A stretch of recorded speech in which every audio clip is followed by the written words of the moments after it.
कैसे बितला रहे हैं लोग नौकरी के लिए? Good morning. Hello.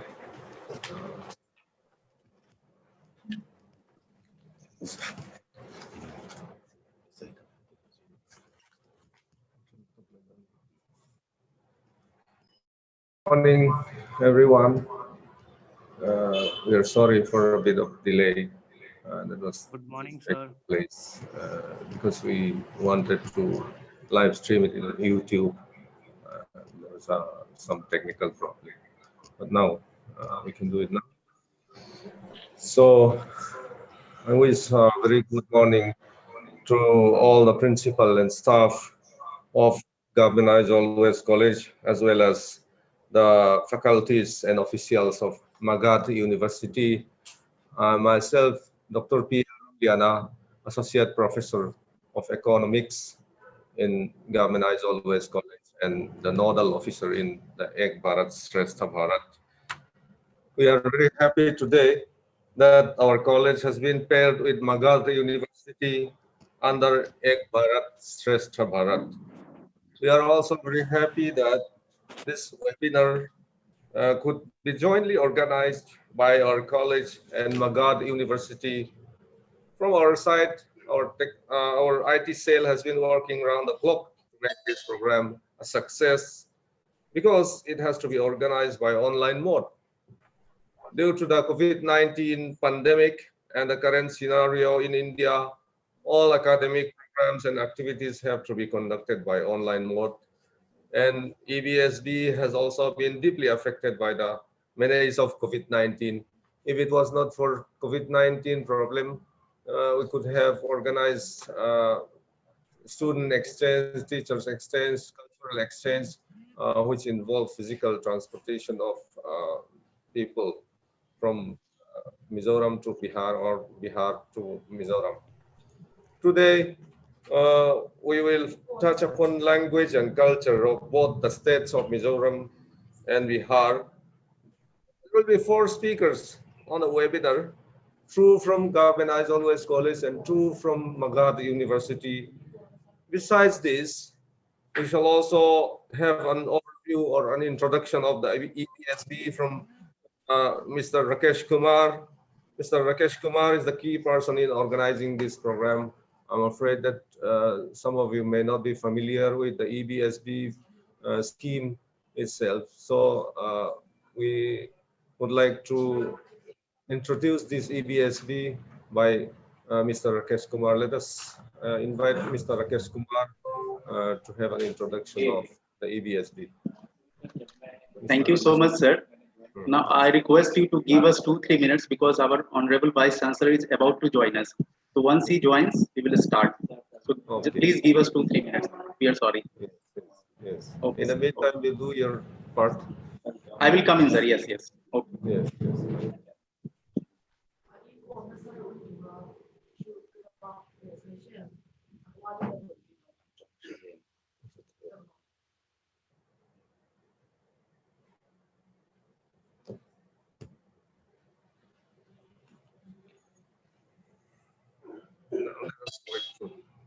The Vice Chancellor of Magadh University. तुम्हारी तरह मैं खाली नहीं बैठा, ठीक है? अगर तुम्हें लग रहा है ना कि बहुत खाली बैठे हो, तो please don't do this.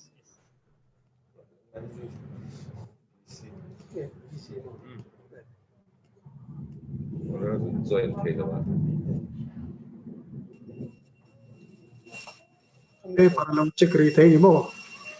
Paper lo check rate hi tiang.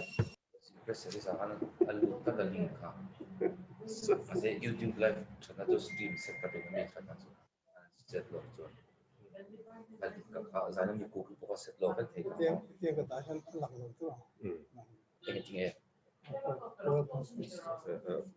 Speech to tin su ba ka laptop da om lo ni no ro Om to e se to be ko ta po ka pa mi ko ha ko pa. Ase ni lang se ka de.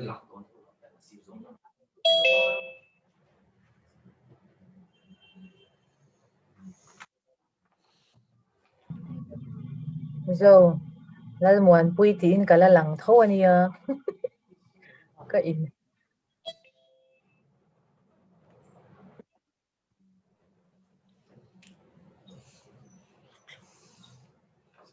Lúc ở lâu nữa không? Thôi.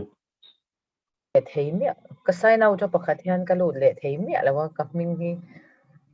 Umwani en law kan man na kanya mo hi. Karo dâu ka law call lo ka. Mình dọn thở.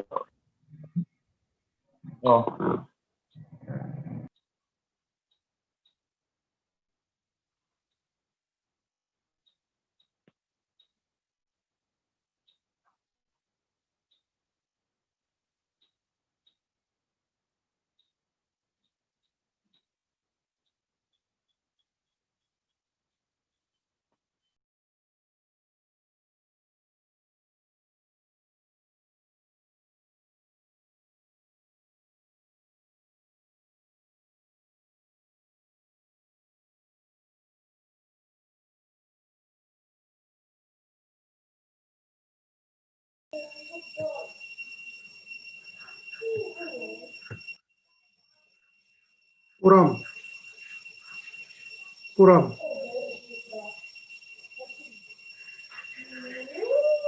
Oh, hello. Oh, Puram. Right. I was calling you through the telephone, but you did not pick up. I wanted to tell you that we have one student from Vaishali, Bihar, no, in history department. He's So, welcome. He's welcome. Okay, so she is also joining this webinar from Vaishali now. She is a student in history department in Government Aizawl College. Okay. Yes, let her join the program. Yes.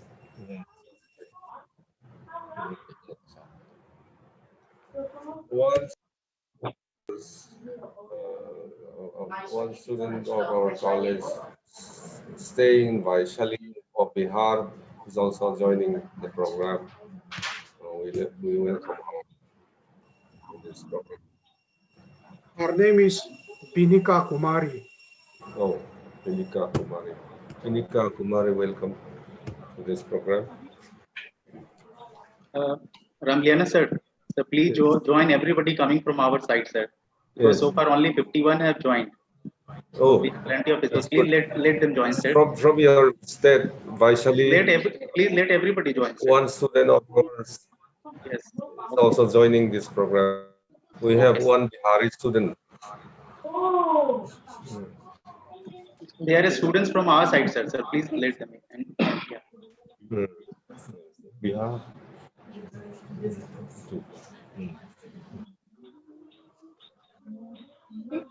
Okay, thank you.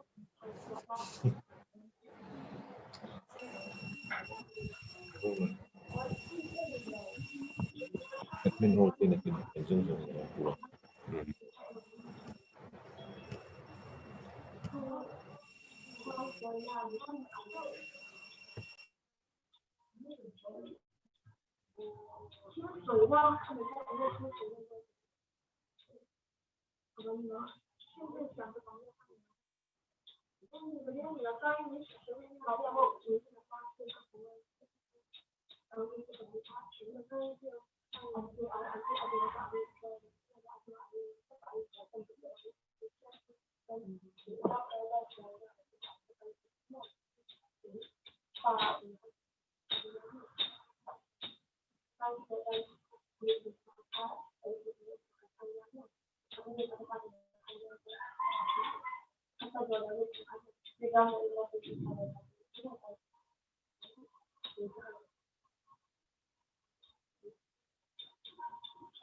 I'm extremely sorry for the inconvenience caused.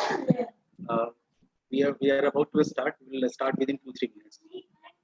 Thank you for your patience.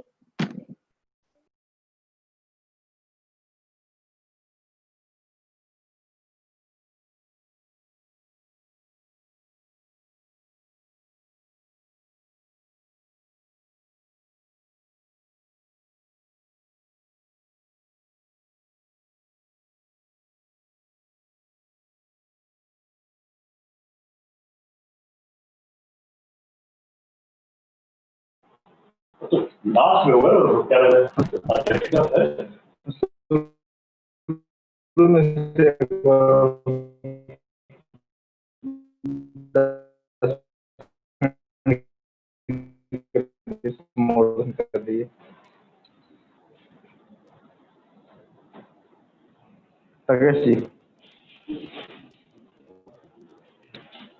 हाँ sir very lucky to join. क्या हो गया? Very lucky to join. Are you joining now?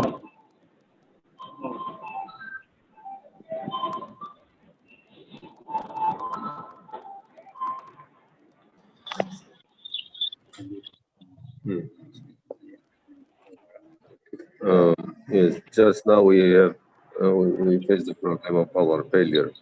So we think that we will resume very soon.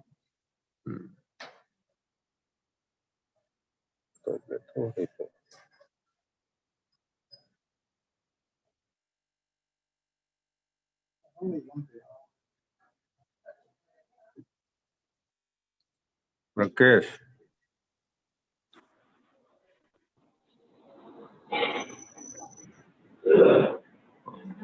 Mr. Rakesh, please.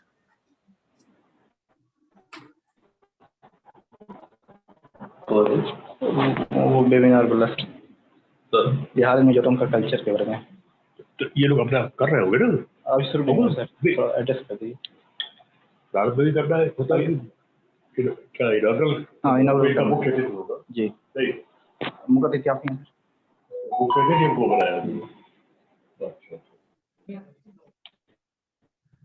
Now we are facing the problem of power failure here.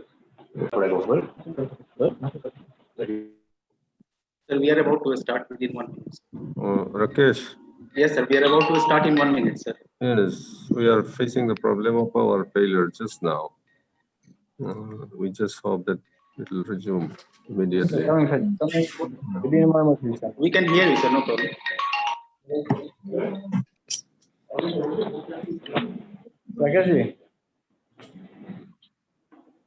Anyway. हाँ बोलिए ना. Anyway, since the Vice Chancellor is not here, he's not able to join now. Let us wait till power resumes or till the Vice Chancellor appears. Okay. Yes, sir. Vice Chancellor, sir, lucky to join, sir. Please wait. Within 1 minute. 911-018.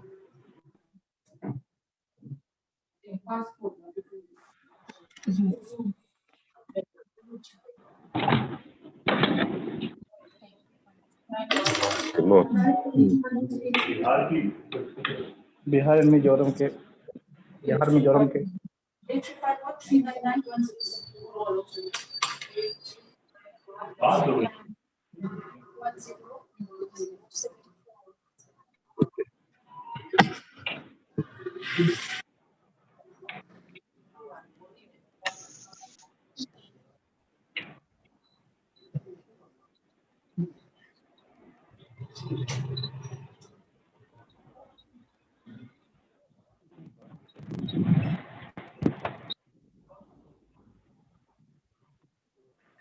Sorry, continue. Yes. Yes. Dr. Ramliana sir, our We are Honorable waiting Vice for the Chancellor Vice sir has Chancellor joined. to come. So please Yes. mute other participants. So formally we are going to start now. Yes. Yes. We're still waiting for the Vice Chancellor. No? Sir has joined. Sir has joined. Now we can start formally, sir, from your side. Sir. Oh, he is joined. Yes, yes, please. Has the Vice Chancellor joined?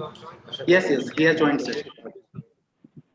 Okay. Then we can invite Mr. Rakesh to have an introduction about the ABSB. So after Mr. Rakesh has done his introduction about the ABSB, we will invite the principal of the college to deliver the welcome speech. Okay. Okay, Let's sir. invite Thank you. Mr. Rakesh. Yes. Okay, sir.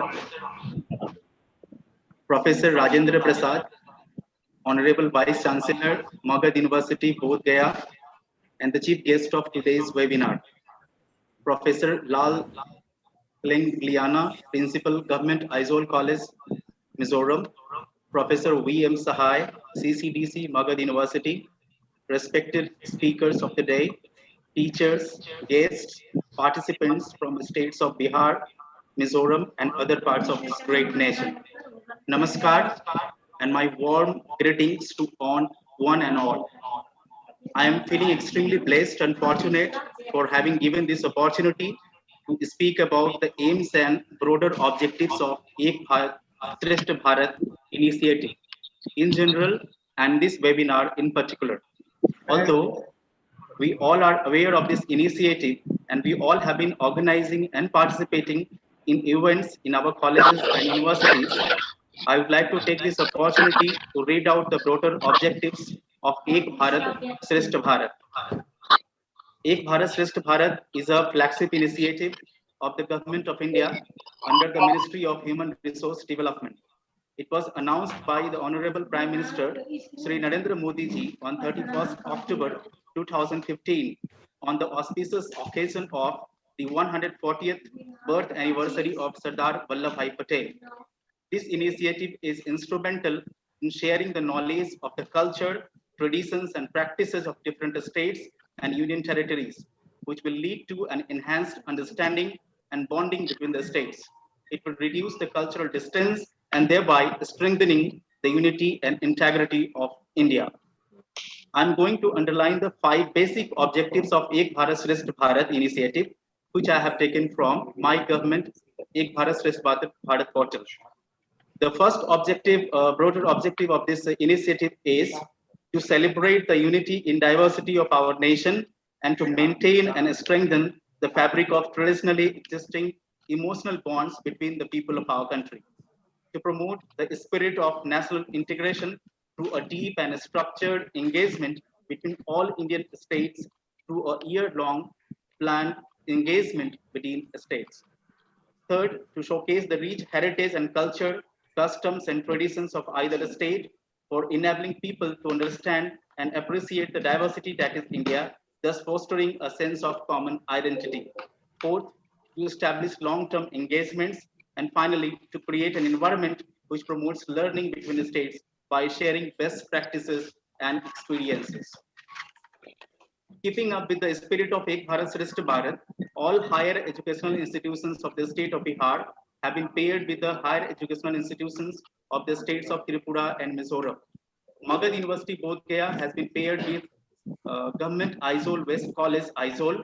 The paired institutions have been asked to carry out various activities such as a student exchange involving 5-day mutual exchange visit of 50 students between paired institutions, teacher exchange, youth festival, organization of various competitions, etc. Ek Bharat Shrestha Bharat Ekta Club of Magadh University has started off very well in January 2020 and have organized several programs like quiz, essay writing competitions, placing, film screening, etc. Then came the COVID-19 pandemic, which hit us and decelerated our smooth running, but could not dampen our enthusiasm for the same. We have organized an online quiz on Indian national movement on 20th August 1920 and a quiz on the physical and cultural aspects of Mizoram on 20th September 2020. We appreciate the role of teachers as mentors in preparing the students in their participation. In continuation with this, we have gathered here virtually to share our knowledge, language, and culture. For this, I thank our visionary guardian, Professor Rajendra Prasad Sir, Honorable Vice Chancellor for constantly motivating us to do the best we can. I also thank Principal Government Aizawl West College and his team for organization of this webinar. Thank you very much. Over to you, Dr. P.L. Ramliana, sir. Okay, thank you. Now, first of all, we will call upon our respected principal, Dr. Professor C. Lalsangpuii to deliver a welcome speech for this program. Mr. Chairman, Dr. P.L. Ramliana, Chief Guest Professor Rajendra Prasad, Honorable Vice Chancellor of Magadh University, Bodh Gaya, Bihar, Professor Vivadi Narayan Singh, Pro Vice Chancellor, Professor Vikas M. Sahai, Chairman, College Development Council, some nodal officers, resource persons, and all participants and viewers of our webinar. I'm very happy to welcome each one of you in our webinar, jointly organized by Government Aizawl West College, Aizawl, Mizoram, and Magadh University, Bodh Gaya, Bihar. I'm also very delighted that our college has been paired with Magadh University for conducting number of activities under Ek Bharat, Shrestha Bharat. I look forward of having a good cooperation and pleasant exchange of cultural and language of the two paired institutions. The father of Indian nation, Mahatma Gandhi explained that India as a nation is like a flower garden full of different beautiful flowers which decorate our country. Likewise, each one can be decorators and backbone of our nation, even when we unite under one umbrella. We must carefully nurture and maintain unity in diversity to achieve integrity of our nation. As such, I do hope our program today will certainly bring us to closer contact with each other. I also expect all participants and viewers of our webinar will benefit and enjoy our program. With these few words, I heartily welcome each one of you to this webinar. Thank you. Thank you, respected principal, Professor C. Lalsangpuii. Now, we will call upon Mr. Rakesh again to introduce the Vice Chancellor and to let him start his speech. Over to Rakesh. Yes, I got it. Thank you, sir. We are extremely blessed to have with us Professor Rajendra Prasad Sir, Honorable Vice Chancellor, Magadh University, Bodh Gaya. He is a well-known thinker, poet, renowned defense expert, writer, and an efficient administrator. He has done his MSc with First Division in Military Science in 1976 and PhD in 1981 from Gorakhpur University. He was appointed as lecturer in Gorakhpur University, where he served as reader, professor, dean, registrar, chief proctor, and also as vice chancellor for a brief stint. Professor Rajendra Prasad is the founder, vice chancellor of Professor Rajendra Singh University, Prayagraj.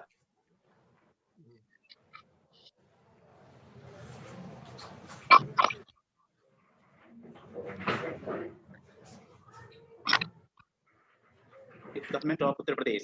He has served experience in teaching and research over more than 42 years. Professor Prasad has received many national and international awards for his academic endeavors and contributions in the creation and dissemination of knowledge. He also visited countries like Australia, Austria, Fiji, Thailand, Britain, France, USA, Italy, Nepal, and China for research, training, and knowledge sharing. Now I request you, sir, to please enlighten the audience with your knowledge and wisdom. And we are extremely happy to tell you that sir has been the motivation behind this webinar. And as a guardian, as a mentor, I thank him. Thank you, sir. So, sir, please, you are invited to bless the audience, sir, with your speech.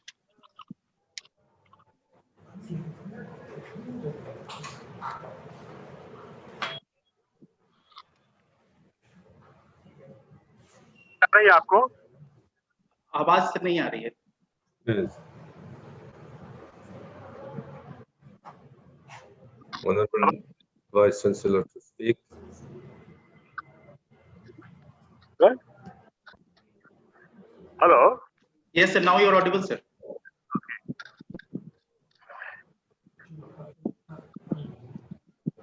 Good morning, everybody. First of all, I congratulate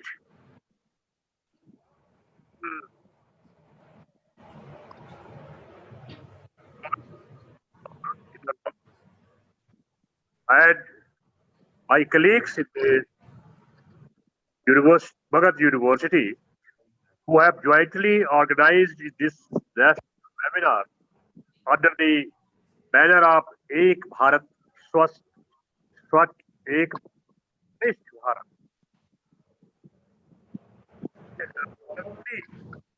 This directs our attention towards the national integration of India and its federal unitary structure gives us enough impetus to understand the role of culture and historical legacy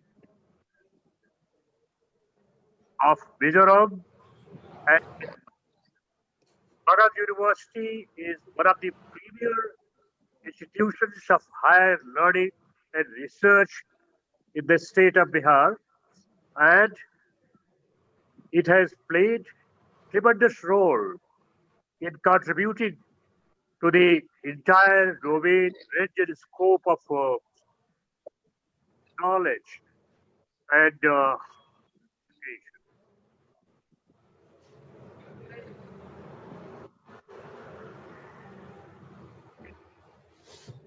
COVID-19 has disturbed the entire fabric of our society and economy. It is high time to galvanize the ideas, and certainly the ideas matter, and those ideas which are very, very significant integrating our people from different parts of the culture, different part of the country, and in which the role of culture and heritage eventually we realize. I personally feel that through this kind of webinar, we are able to of understanding from the point of view of national integration. To my humble mind,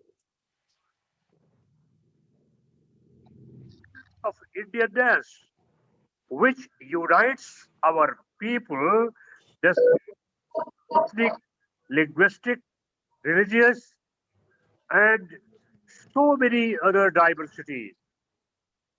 North region full of diversity and cultural heritage.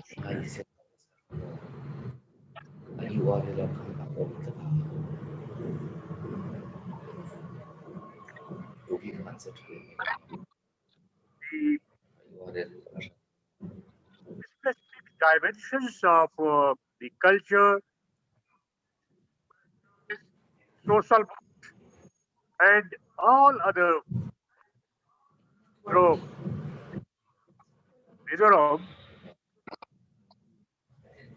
and which the culture, tradition, and all other important characteristics of Bihar, we could, I think, create a sense of Indianness and ultimately tending towards the realization of the goal of Bharat, Shrestha Bharat. And of course, in a country like India, in the preceding journey of our independence of over 73 years, after 1947 to date, we could realize the role of culture and heritage of Mizoram. Mizo's people are very good people, very hospitable, and their warmth is always realized by us. And especially when the national education policy is giving more weightage to the regional languages, the uh, mother tongue, in making the foundational base of our children in the very beginning from for the last 5 years, it would be realized and the children could learn the mother learn the different aspects of their environment, their life, their heritage and whatnot. And I think the language which I spoken and of course very very significant in understanding of people of Mizoram and ultimately for interaction with the scholars of Bihar, people of Bihar, integrating their way of behavior because ultimately livelihood and survival under the present circumstances at the regional level or state level and integrating their strength at the national level would give you an opportunity to create a very, very strong India. And of course, a strong India would certainly be the surest way to peace. And any kind of weakness invites so many conflicts and reverberations and instabilities. So we are very fond of realizing the strength of soft power. Culture is an integral component of the country's soft power. Social cohesiveness is very, very significant. And that is why this webinar I'm sure could be considered as a harbinger for understanding the language, culture.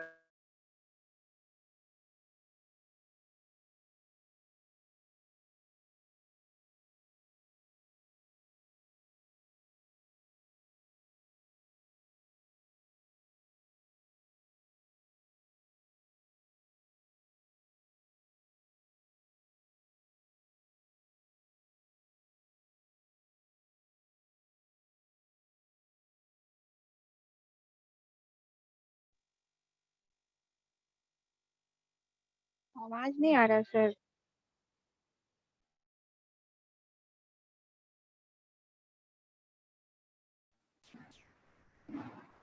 Sir, you are not audible.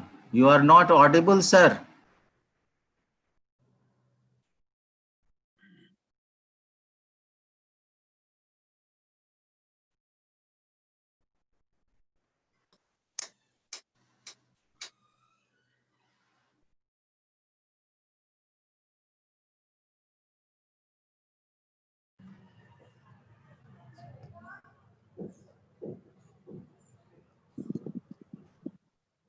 The audio and video of the Honorable Vice Chancellor has stopped. So I think Mr. Rakesh, you have to intervene.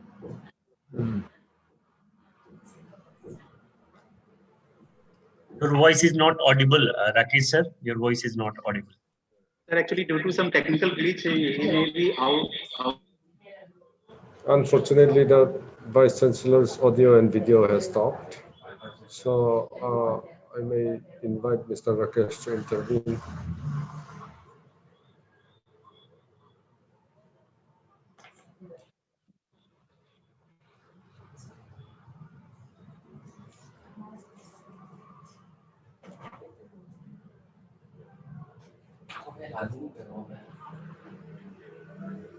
Your video too is stopping. We shall wait for 1 or 2 minutes. He will come in again. Yes.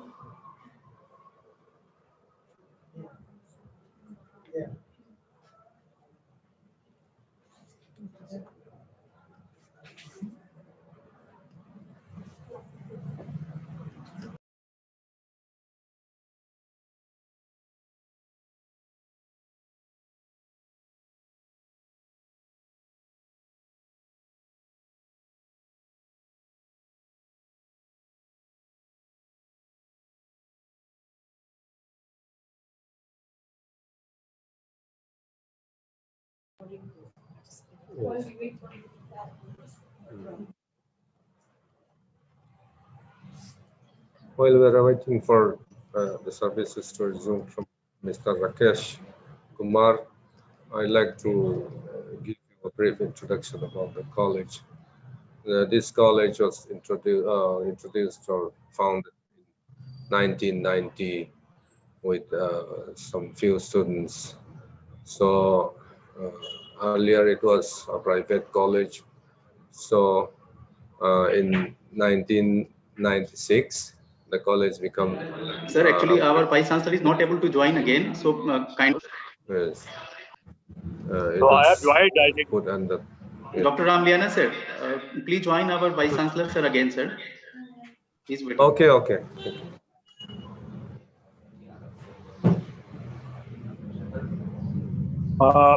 Can you listen me? Am I audible? Am I audible? Yes, sir, to all of you? Yeah, it is. Yes, please. The video is not. मेरी आवाज आ रही है? Yes, sir.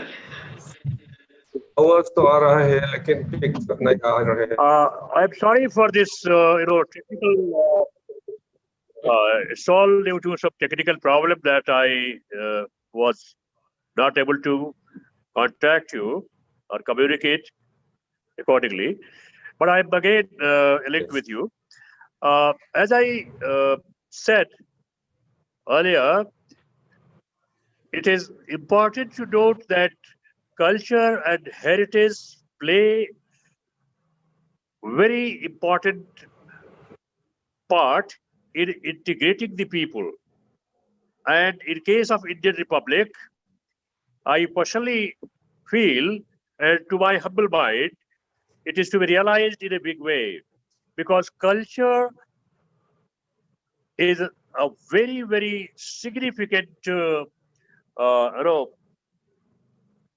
tangible and intangible uh, part of our soft power.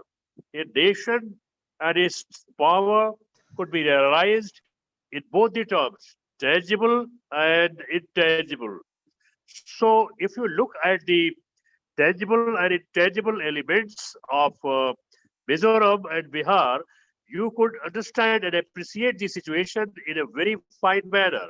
That uh, we must promote the cultural values of Mizoram and Bihar, and the people of Bihar could interact and communicate with the people of Mizoram and other states of Northeast in such a way that their cultural heritage and strength could ultimately be a big source of realizing their prowess, their strength for national integration and making India a strong and superior India.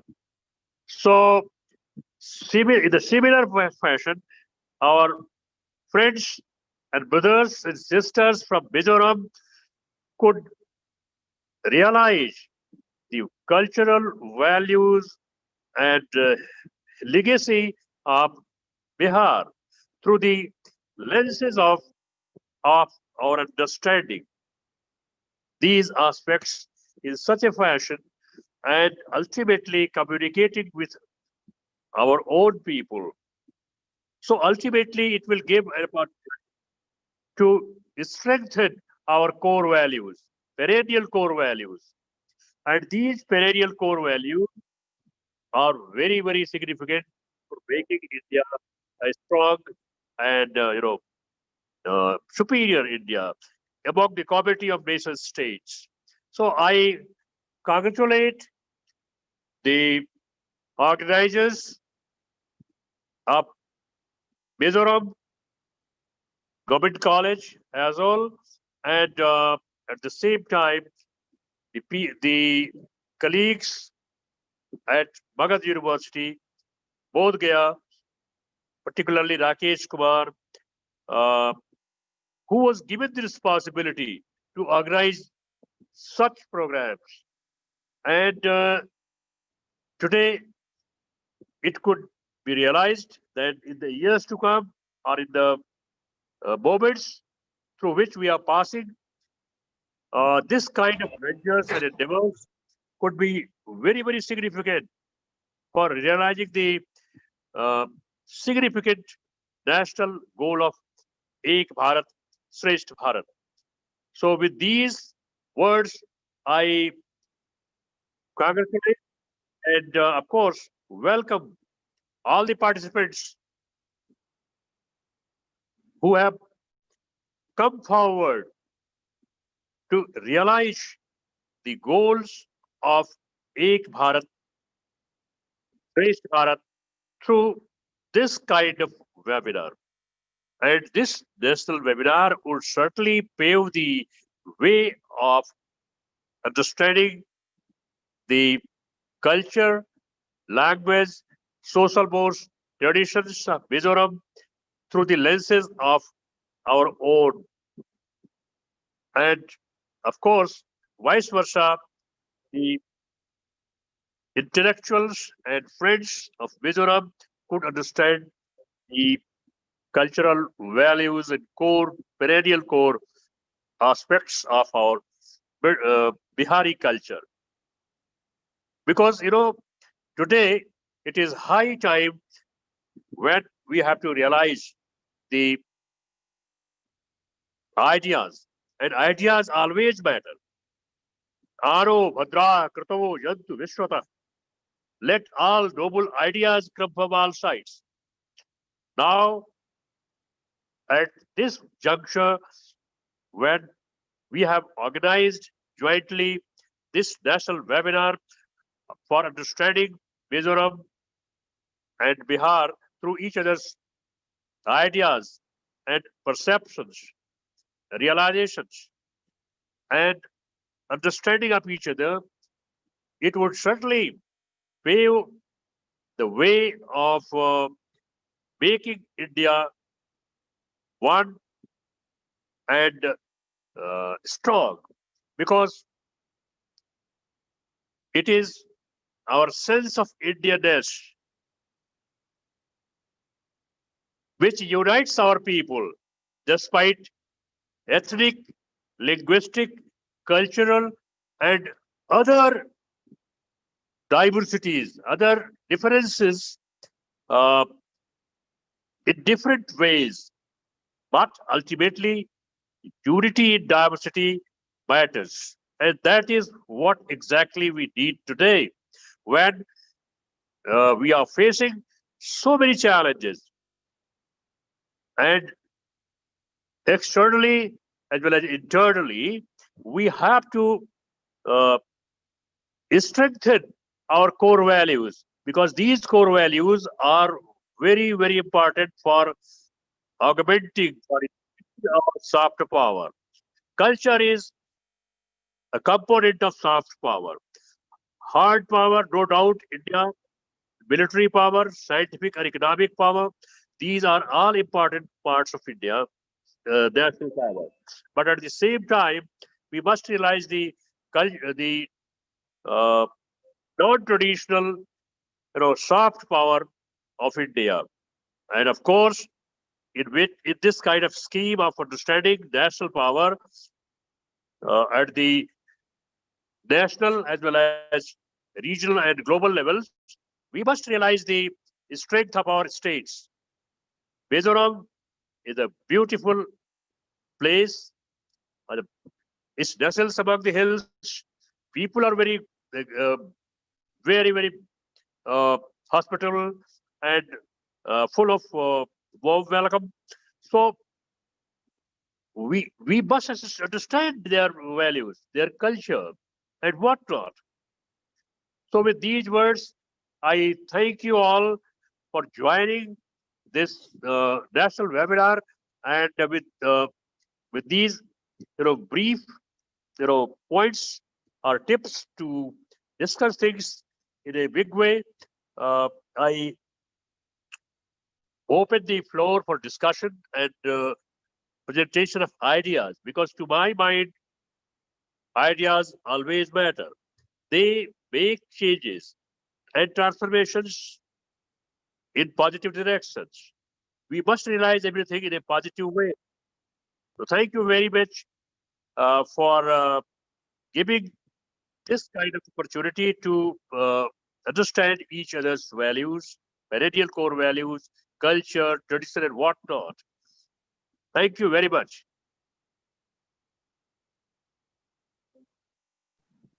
Thank you so much, sir, for your wisdom and sharing your knowledge, sir. This will definitely help us to keep up with the spirit of the Bharata Shrestha Bharat. Thank you so much, sir.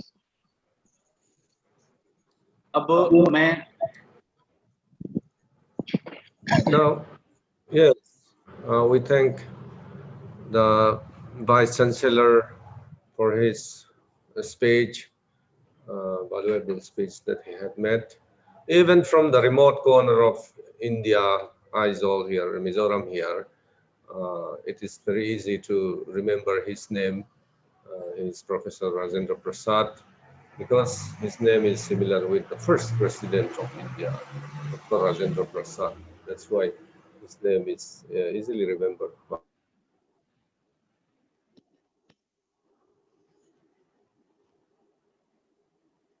Thank you.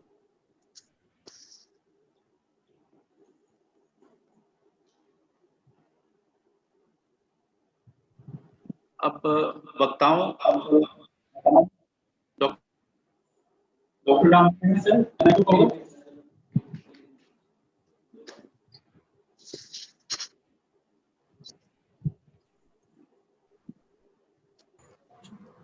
Now we shall go to the part of the webinar.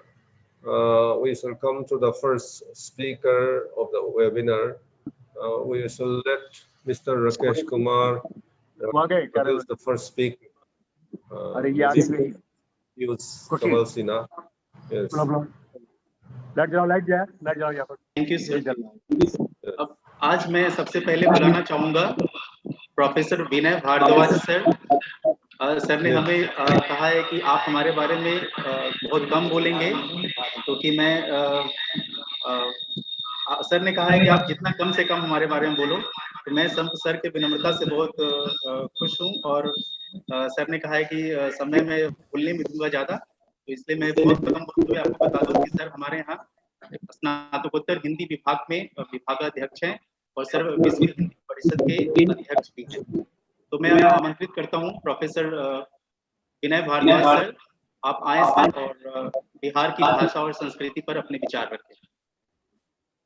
Professor Bhardwaj.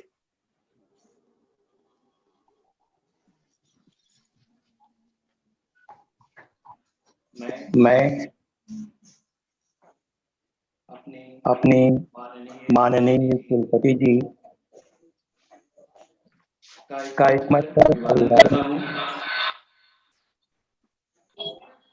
साथ में जुड़े हुए विभिन्न विद्वानों का स्वागत करता हूँ। बिहार की संस्कृति कहा गया है,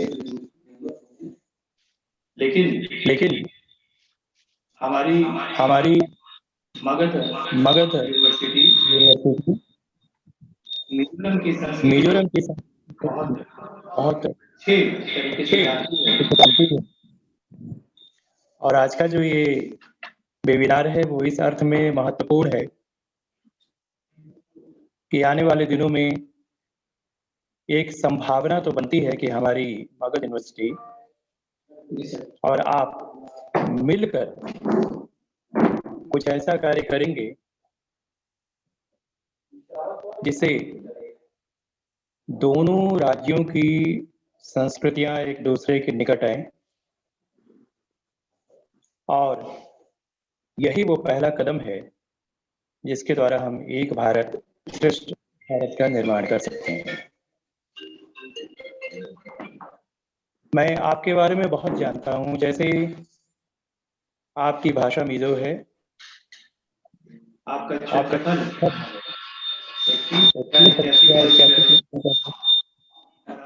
और आपके यहाँ मिजो अंग्रेजी बोली जाती है। मिजोरम में साक्षरता की दर सबसे अधिक है, सबसे और फरवरी 1987 से आप भारत के 23वें राज्य सामने आए। 1972 में केंद्र शासित होने के पहले आप असम के एक जिले के रूप में भारत के नक्शे पर थे। आप ये राज्य का नाम 3 अक्षरों से मिलकर बना है, मी जो रम। मी का अर्थ होता है लोग, जो का अर्थ होता है पर्वतीय क्षेत्र, और रम का अर्थ होता है धरती, यानी पर्वतीय क्षेत्र में रहने वाले लोगों की धरती को मिजोरम कहा जाता है। आपके यहाँ 3 मुख्य त्योहार हैं, चपचार, मीनपुट, थाल, फावांगकुट, और आप क्रिसमस की काफी धूमधाम से मनाते हैं। आपके यहाँ लांगतांग जलप्रपात बहुत ही सुंदर है, देखने लायक है, और आपकी जो मुख्य विशेषताएं हैं इसके बारे में मैंने आपको बताया। हमारे बिहार की जो सबसे बड़ी विशेषता है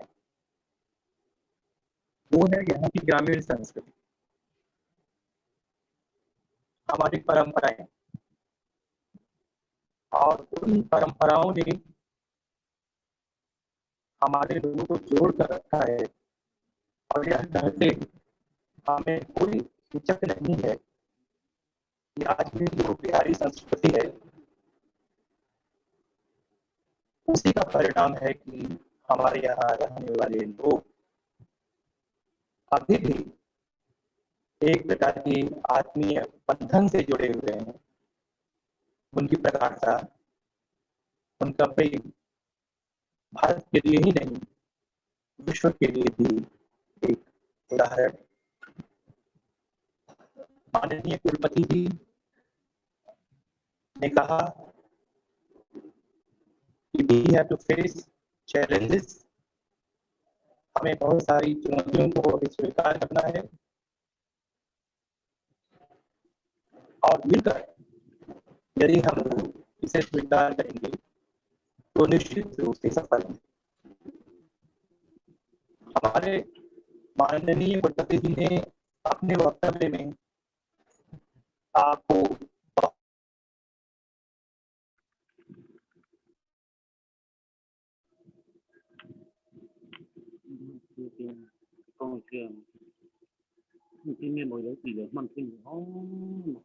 श्रेष्ठ नहीं है। मैं यह कहना चाहूंगा कि मिजोरम और हमारी मगध यूनिवर्सिटी, जहाँ पर घर घर में बुद्ध का संदेश है, जहाँ पर घर घर में विष्णु का आशीर्वाद है, जहाँ पर मंगला माता की शक्ति है, जहाँ पर मंगला माता का आवरण है, वो उसी मगध विश्वविद्यालय के साथ यदि आइजोल विश्वविद्यालय भी मिलकर काम करे तो निश्चित रूप से बहुत अच्छा परिणाम हम समाज के सामने लाने में सफल हैं।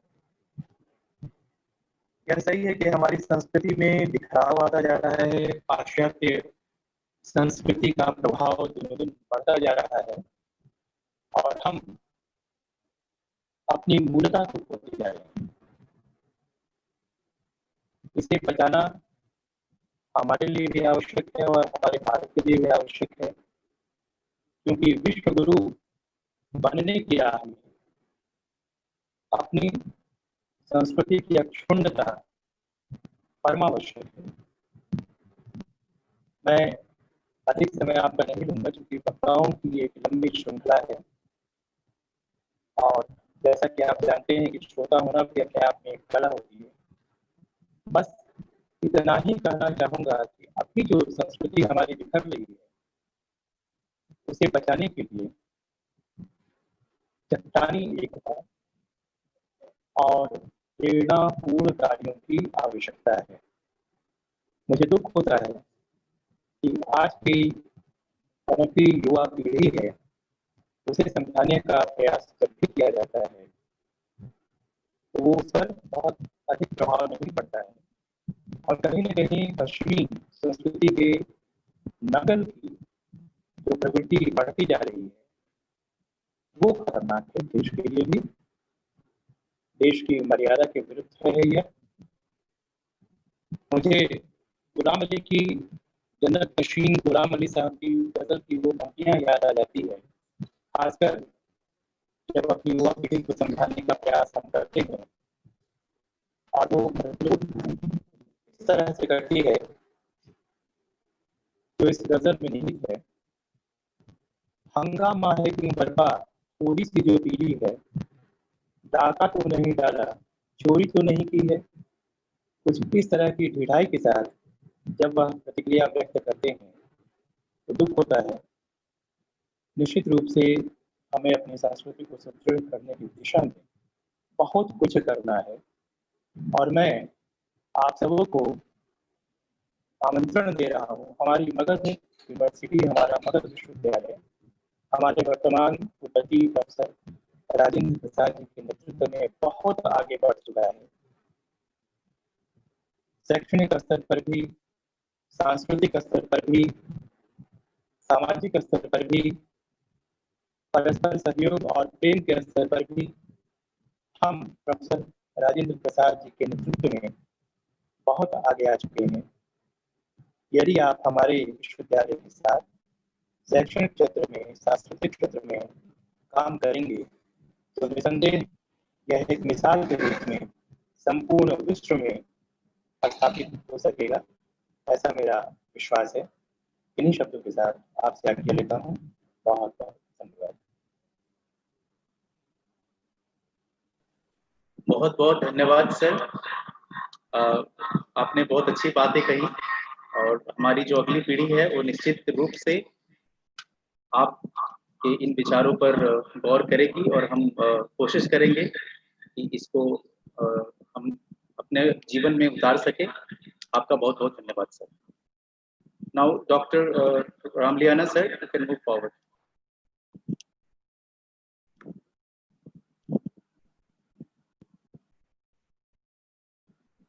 Source person from our sites.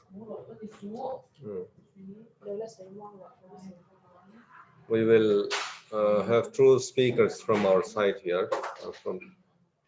The last speaker will be Professor Piyush Kamal Sinha. Before Professor Piyush Kamal Sinha speaks, then we will invite our two speakers from our college, Dr. Lalsangpuii and Dr. Phillia Khiangte. First, I will introduce Dr. Lalsangpuii, who is to speak on the culture and traditions of Mizoram. Dr. Lalsangpuii has graduated from Delhi University. Now she is an assistant professor. She's an assistant professor in our college in the history department. Dr. Lalsangpuii has completed her master's in history from the University of Delhi and her PhD from Assam University. She has published 5 articles in the refereed journals, in various refereed journals. She has some current interest in research topics. Current interest include those covering the Northeast region and some parts of Mizoram also. Now let us invite Dr. Lalsangpuii to deliver her lecture on the Mizo culture and traditions.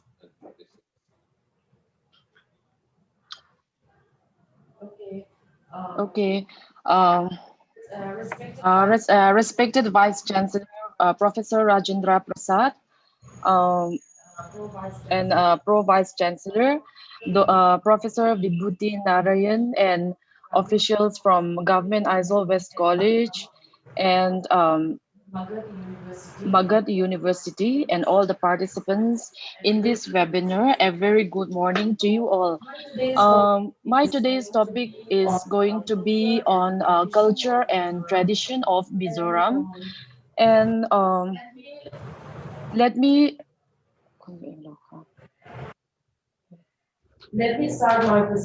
start my presentation with these two beautiful pictures which I have taken. The first picture is the picture of the western part of Aizawl overlooking the beautiful Rayek Peak, and the next picture, the second picture, is the picture of Phong Puitlang, which is the highest peak in Mizoram, and situated in the southern part of Mizoram. The height of this mountain is about 2,157 meters above sea level. Okay, so let me come to the profile of Mizoram, the brief profile of Mizoram. Mizoram is the 23rd state of the Indian Union and is located in the northeastern part of India. It is bounded by Bangladesh and Tripura on the west, and by the Chin Hills of Burma in the east and south. In the north, Mizoram has a common boundary with Kachar district of Assam and Manipur.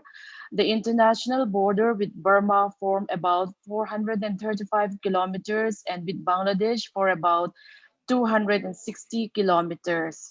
Okay, so it is very clear that the location of Mizoram in India is very strategic for India politically, economically, and socially. So at this time now, Indian government is constructing a road which has directly connected to Burma, as it is looking forward to applying this look is policy also.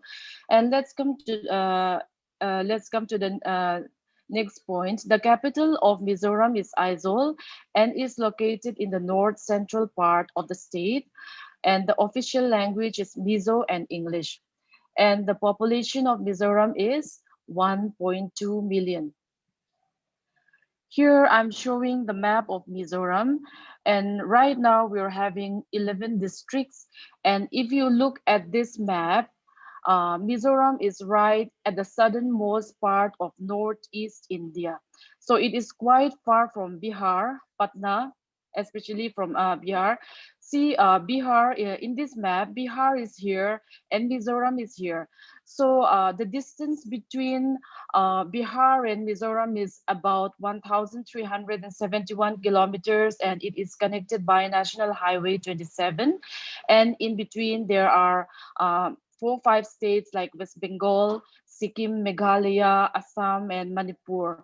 Okay, so if you want to come to Mizoram, there's you can come by flight or by train or by motor vehicle. But if you come by motor vehicle, it's quite far. So let's come to the next slide. I'm going to talk about a brief history of the Mizo people. Little is known about the early history of Mizo. It is said that the Mizo or Zo tribes belong to the Tibeto-Burman group based on the classification of Southeast Asian language. This is very clear from our looks. I mean, we do not look like the mainland Indian people who comes from the Aryan race, but we have small eyes, flat nose, but it doesn't mean that we are not Indian. As we all know that India is a country of unity in diversity. Just because our look is different, it doesn't mean that we are not Indian. We are very much Indian. That I want to point out in this. And next, between 1750 and 1850, the Mizo tribes migrated from the nearby Chin Hills, which is presently located in Burma, subjugated by the indigenous people and assimilated them into their own society. The Mizo developed an autocratic political system based on some 300 hereditary chieftainship. Okay, here, while they were staying in Burma, there was a place called Lentlang. Okay, there when they were staying there, each clan were living as according to clan, and they since they were practicing Juming cultivation, they needed a field for agriculture. So the different clans used to fight with each other for the space. So each clan felt the need to have a leader. That led to the development of chieftainship. By the time they reached Mizoram, that development of chieftainship had already increased to some 300 hereditary chieftainship. Okay, now we'll talk about the people of Mizoram. The Mizo people are gregarious, simple, carefree, and peace-loving people. Since the days of the chieftains, they have always been a close-knit society with moral values based on tlomgaina, or we can say selfless services for others, a rare principle which goes very well with Christianity. And there is practically no status or class distinction amongst the members of the Mizo society. And the local communities, now largely represented by Young Mizo Association, which we call YMA, voluntarily assume the responsibility of helping the people, especially in bad times, and the needy and the poor. So Next, I'm going to talk about the festivals of Mizoram. Here, I'm going to talk about only 2 festivals, even though we have many festivals. The first festival which I would like to mention here is Christmas. And since majority of Mizoram people, Mizo people are Christians, Christmas is indeed the biggest festival and one event which we are looking forward to.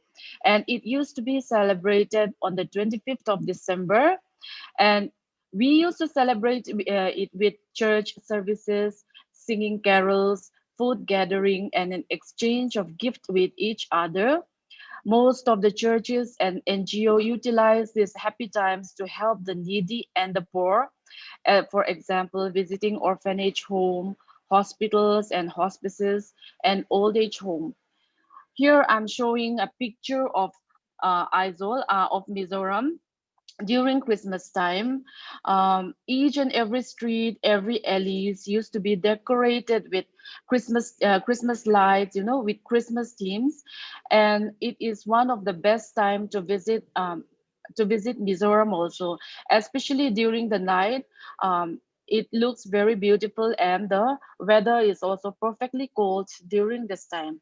Okay, and this is a religious festival. And next festival which I would like to mention is Saptarkut. Okay, Saptarkut. And as you see on the screen, there are 3 pictures.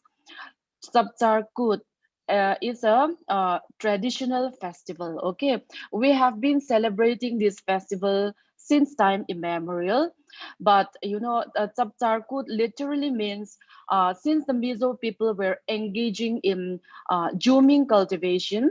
Jooming cultivation requires them to cut down the trees and the bamboos, and they have to wait to get it dry for so that they can burn it properly. So during that process of drying, they have a free time, a lay of time all to themselves. So during that free time, they used to organize a festival which was called Saptarkut. They used to sing and dance. You know, they used to drink local beer also, even though now we do not drink. But we still continue to celebrate this festival in the month of March. As you see in this picture, the first picture shows a group of girls performing tero, which is also called bamboo dance, and with their traditional dresses. And the second picture shows the field filled with dancers, okay, a different kinds of dancers. And the third picture shows the audiences, the visitors of this festival who comes in a festive mood. Okay, we used to celebrate it for 2 days these days, and this festival is organized by the state government. Okay, that is about the festival we have, although we have so many other festivals also. I'm just mentioning 2 festivals. Okay, and there is one thing which I would like to stress on, that is called Klom Ngai Na, or the meaning in English is self-sacrifice. Okay, here I am showing 2 pictures on the screen, and these 2 pictures are taken from dead occasion. Okay, dead occasion. And with the use of these 2 pictures, I'm going to explain about the meaning of Klom Ngai Na, selfless sacrifice. Okay, here in the first picture, you are seeing a group of men digging the earth, and some of them throwing out the soil. Okay, the hole they dig is is meant for burial, since we're for burial for the dead body. And the next picture, you are seeing a group of ladies carrying tea on a tea tray. Okay, this the first picture is the cemetery site, and the second picture is the home of the deceased. Okay, here a group of girls are serving tea for the people who comes to attend the funeral services. And these 2 pictures, the people who are serving tea and who are digging the soil, they are not on hire, but they do this work voluntarily. So the work they do is priceless. And This is one good example we have for Tom Gaina, and which we still practice these days. Okay, and next here I want to show you is a shop without shopkeeper. Okay, in Mizo it's called Malodor. It's a shop without shopkeeper. If you come to Mizoram, if you travel within our state, you will see many kinds of this shop on the roadside. They build a kacha house, and the farmers nearby will put out their organic farm, fresh vegetables, fruits, leaves, etc. And then here, as you see in the picture, there is no shopkeeper. The price of the vegetables and fruits will be written on the fruit, or as you see in the second picture, here is the picture of pumpkin leaf, and it's written one bundle is for 10 rupees. And here there's a plastic box. This box is meant for putting the price of the vegetables. Okay, here they do not use any modern technology like spy cam or CCTV. The only technology they use here is the principle of trust. So that is why I think this shop without shopkeeper is worth to mention, because I think it is hardly to be found in other places. And last but not the least, here is a picture of cucumber. Okay, if you just look at the picture, it is just a picture of cucumber, but behind this picture there's a very meaningful thing. As you see in the picture, there's a paper board behind. Okay, behind this it's written in Mizo language, free cucumber for thirsty travelers. Okay, depending on the season, the farmers used to put pineapple or melons and rooted vegetables which are ready to eat. I'm showing this picture because it is very simple. It is a very humble practice, and behind this picture is, it displayed the kindness and generosity of the Mizo people. With this, I will end my presentation. Thank you. That's an exquisitely superb presentation by Dr. Lalsangpuii. We thank her very much. And Dr. Lalsangpuii has quite a good travel history. She has traveled all through Europe, including Australia, the Middle East, and including those parts of Egypt. Now, we will call upon Dr. Phillia. Dr. Phillia Khiangte will invite the next speaker as Dr. Phillia Khiangte. Dr. Phillia Khiangte is from the Department of English and has a teaching experience of about 8 years. Actually, she's joined the college last year in 2019 as assistant professor. We are very lucky that we have her as one of our faculty here. She is married with 3 children and lives in Aizawl. Her research interests include popular fiction, Indian writing in English, and Northeast literature. She also has done her research on contemporary Indian writer Chetan Bhagat. Let's invite Dr. Phillia to do her presentation. Thank you, sir, for the introduction. So I will be sharing my screen with everybody. A very good morning to everybody present on this webinar. Very happy to be in your midst virtually today and to talk a little bit about our language, that is the Mizo language. My topic for today's presentation is basic language and communication in Mizo.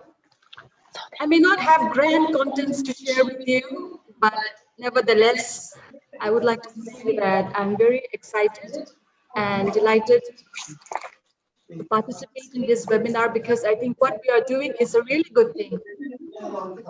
As many of the esteemed speakers have iterated.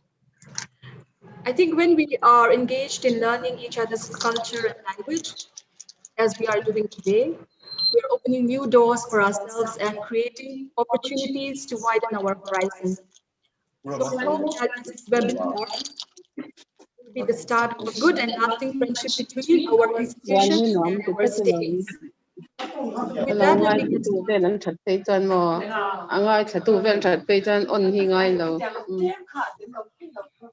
get let's go to the first slide. In today's globalized world, language is extremely important for various use and purposes. I suppose there are many roles and functions of language that we can assign to language. But here are just a few examples. In the first instance, language is important for us to communicate with each other and to establish relationship and friendship. It is also very important to make sense of the world that we live in. Language is also very useful in the preservation of one's culture, and it is an important identity marker. Language also unites people, as we have heard from our respected Vice Chancellor as well. So the Mizo language, to talk about the Mizo language in particular, it belongs to the Tibeto-Burman family of languages. So when we refer to the Tibeto-Burman language, there are about 8 of them, and so Mizo is one of the Tibeto-Burman languages. And across the globe, there are about there are over 1 million people who speaks the Tibeto-Burman languages, and these people mainly reside in the Southeast Asian region. Secondly, Mizo is spoken by the Mizo people in Mizoram and the Chin state of Burma. And when we talk about the Chin state of Burma, we're referring to the hilly tribes of Burma. The Mizo language is also based on the Lusei dialect, mainly based on the Lusei dialect, but it has also derived words from surrounding Mizo tribes and subclans like the Poi, the Mar, Lai, and Paitev. So what I mean by this is that earlier, our people used to speak in different dialects according to the region that they belong. But with the passage of time, the Lusei dialect became the most popular and became the dominant language in Mizoram. And today it has become the lingua franca of the state. Let's move on to the next slide. So here is the Mizo alphabet, as you can see, or we call it the Mizo Horof. And it is written in the Roman script and has 25 letters. Let me read it out for you. AW is pronounced as O. R, O, B, So, D, A, F, G, N, H, E, J, K, L, M, N, O, P, R, S, T, T, U, V, Z. So you can see 2 letters T there, but it actually differs.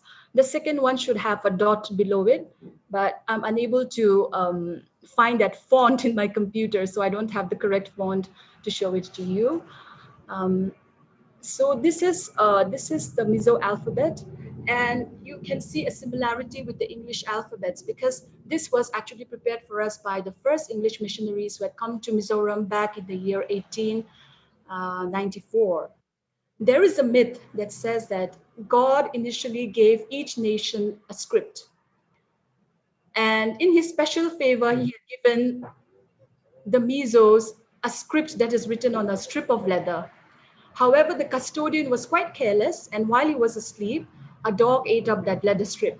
So we lost our original script. So therefore, when the English missionaries came to our state, they prepared this new script for us, and we've been using it till today. So this is the way we count our cardinal numbers. Let me read it for you again.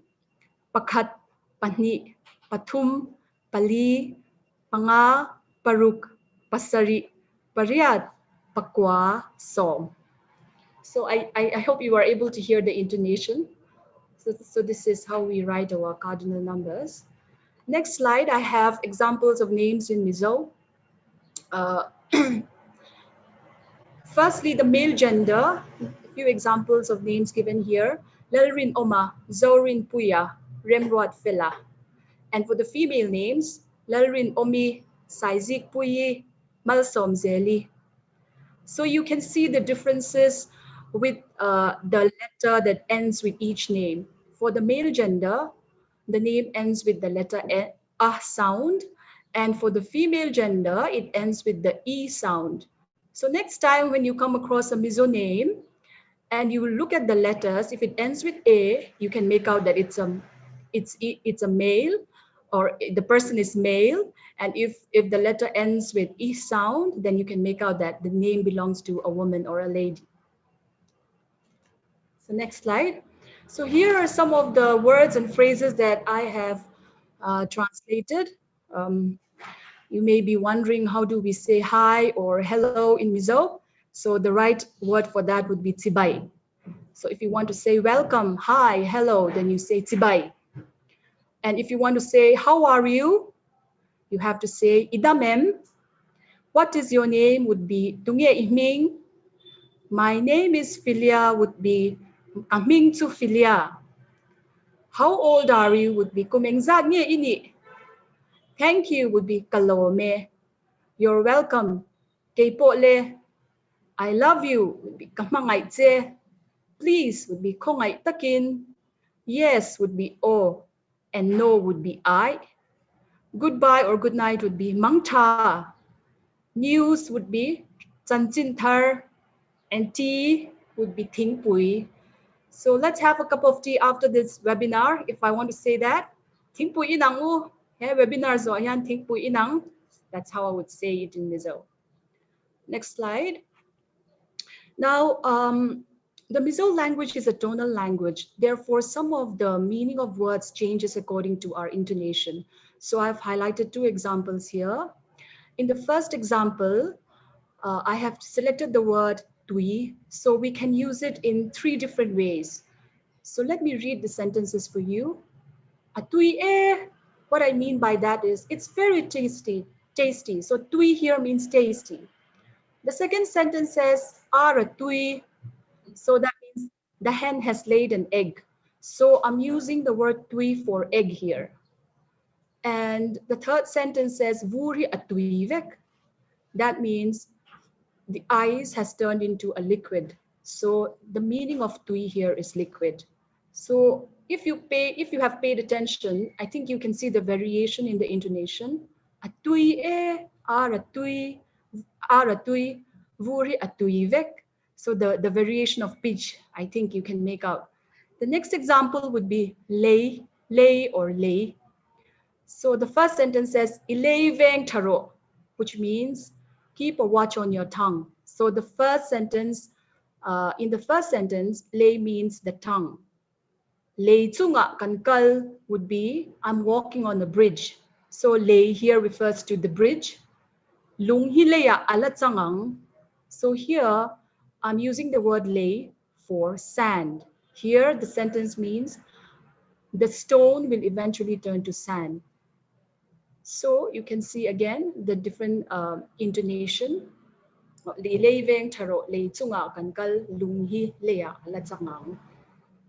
Mizo is a very tonal language. Next slide. Now we know that language is not static but is dynamic, and so it is with the Mizo language. Therefore, over a period of time, with common usage and acceptance, many of the foreign words came to be incorporated in our language. So these words are called loan words or borrowed words. So these are some of the examples that I have for you today. Number, so when we say number, it's the same as how we say numbers in English. Chini means sugar. I think it would be similar to the Hindi word. Tala is also taken from the Hindi word, I think. It means lock. Ketli means kettle. Laltreen means lantern. Sikul means school. Chotani refers to chutney or the sauce. Bazaar obviously refers to the market, the bazaar that we have, I think, in the Hindi as well. Doctor also comes from the word doctor. So apart from these, there are many other loan words as well. So as we have stated, Mizo language keeps evolving, and over a period of time, we also incorporate other foreign languages slowly into our language. Next slide. I have selected a couple of Mizo proverbs just for you to get the feel of the language. So I will read out these Mizo proverbs and then I will explain the meaning in English. But as I read it, I hope you can understand or you can feel the rhythm and the flow of the language. So firstly, Tong kam tha in sia laman, ten te do ayin kosari do watan zog. Imikwal ne na ahon hun tur zod lovin acham chin tur zog tur ani. Mishing mel maber chu mani ani. Aya upate ayin anbar masangay. So let me explain the proverbs. Tongkam tha in sia laman means kind words or sweet words wins a prized mithun. So that means kind words result in great advantage for the one who practices it. So secondly, Tan omte daw ayin ko sari daw tan omzog means it is better to wage a war against 7 villages put together than to be in conflict with a neighbor. Third sentence, imikwal ne na ahon hun tur zod lovin acham chin tur zog tur ani means it is always advisable to ask a guest how long he intends to stay rather than ask when he plans to leave. Then the next one, mishing mel matsumani ani, would mean a man's greatest enemy is himself. Lastly, aya upate ayin anbar masangaylo means never be the first to eat or put a morsel of food in the mouth in the presence of an elder. So that means you have to show respect to the elders. I think these proverbs are very reflective of our culture, and we treasure these proverbs dearly till today. I am almost ending my presentation now. I would finally like to talk a little bit about the Mizo literature. Since we Mizo speak a language which is very different from many of the major languages in India, we have had to prepare our literature from scratch. At the same time, I want to mention that we have inherited rich literature in the form of folk tales, rich oral literature in the form of folk tales and poetries from our forefathers and ancestors. So, so with the passage of time today, we have thriving literature which exists in both the oral and the written form. And the first written book in Mizo was called Mizo Ziritirbu, which was published on 22nd October 1896, and it translates as Learning Mizo. Today, we have the presence of Mizo departments in both Mizoram University and Manipur universities.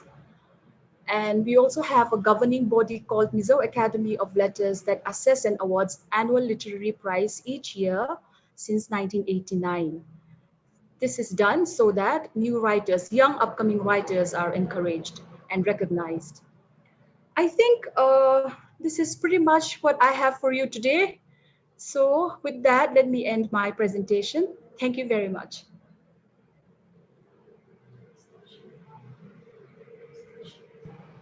Thank you very much, Dr. Phillia. That's a neat little presentation. It's amazing how she can wrap up those things in a small packet. Anyway, it contains so many useful things. Even then, she can wrap up all these things in a small packet. We thank her very much. I am tempted to add some few lines on this. Traditionally, Mizo language consists of different dialects.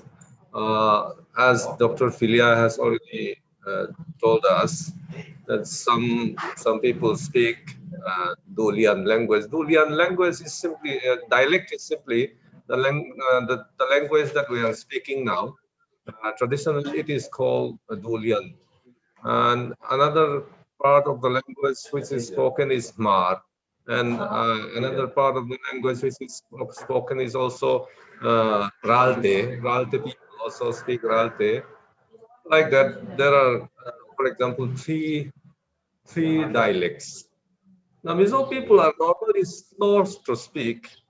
Among the so-called Mizos, there used to be different dialects, as I already told you, Ralte. These are the three examples. However, the principal dialect is Phillia, spoken by the majority, and which all of us are speaking now. There is an old saying that Durian is best for official meeting as it is slow. Ralte is best for altercation and confrontation as it is fast and sounding furious. My language, my dialect is best for making apology as it is softly spoken. This all saying among themselves the slow nature of our speech and conversation. Therefore, one should not expect that Amizo does not speak too fast like the people in the heartland India. Okay, we'll hand over the program to Mr. Rakesh Kumar again. So Mr. Rakesh Kumar will introduce the next speaker, and till then, we will proceed as usual. Mr. Rakesh. Thank you, sir. Thank you so much. Now we have our next speaker, Professor Piyush Kamal Sinha, sir. He's a postgraduate from Jawaharlal Nehru University, New Delhi, and is presently working as a professor in PG Department of History, Magadh University. He has been a research associate at Indian Institute of Advanced Study, Shimla. He is editor-in-chief of Beyond Disciplines, a bi-annual referred journal for studies and research in humanities and social sciences. He has presented papers at several national and international seminars and conferences and has published a large number of research papers on historiography and tribal and regional history. His publications include, among others, a book on regional history entitled Early History of Bihar. His forthcoming books include B.A. Smith on Early India and From Religion to Politics, the Tana Bhagats of Chotanagpur. So this is a brief introduction to Professor Piyush Kamal Sinha. Now I request you, sir, to please come forward and deliver your speech. Thank you, Rakesh ji. Thank you, sir. Namaskar. Am I audible, Rakesh ji? Yes, sir. Perfectly, sir. Okay. Before I start my presentation, I would like to say a few words for my Vice Chancellor. Our Vice Chancellor, Professor Rajendra Prasad ji, is a great mentor and a guiding spirit for our university. Having him as the Vice Chancellor is an absolute pleasure for all of us. He has been a great academician, administrator, and educationist, and above all, a phenomenal human being. I would not forget to mention the masterpieces he pens down every day, his poetries, which address the most relevant issues of today, and reading them has always been a pleasure for me. I sometimes wonder how he balances his life as an administrator and a poet together. There is a lot to learn from him, and his dynamic personality has always sparked a bright light for the university.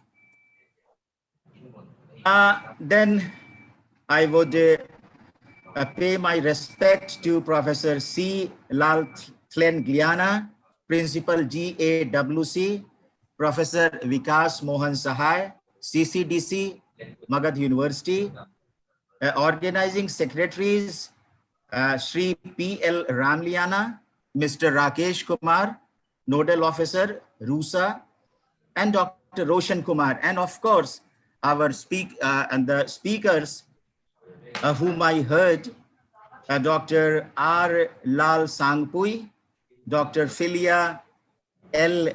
Khiangte, and my elder brother, Professor Vinay Bhardwaj, other participants, ladies and gentlemen. I shall speak about the history and culture of Bihar. I have heard about your state, Mizoram. Now I shall speak to you about my state, the history and culture of my state, Bihar. Bihar has a glorious history.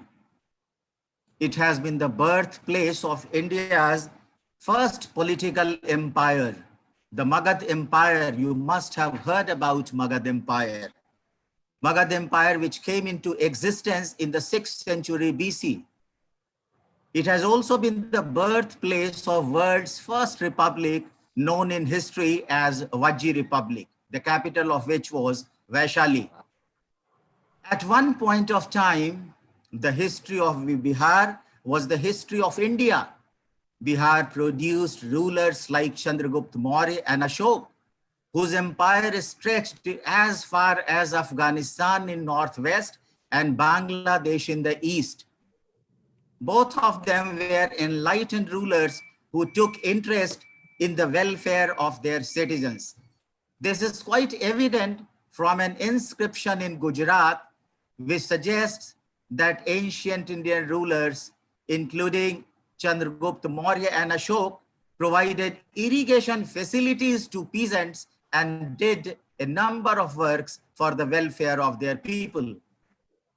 Ashok was so modern and far-sighted in his outlook that in an age when theocratic state was the norm of the world, he established a secular state in his kingdom. Ashok was a staunch Buddhist in his personal life, but he never tried to impose his own personal faith on his subject. The ruler of Sri Lanka, named Tis, was so influenced by Ashok that, like Ashok, he too styled himself as Devanam Piyadasi, the beloved of God.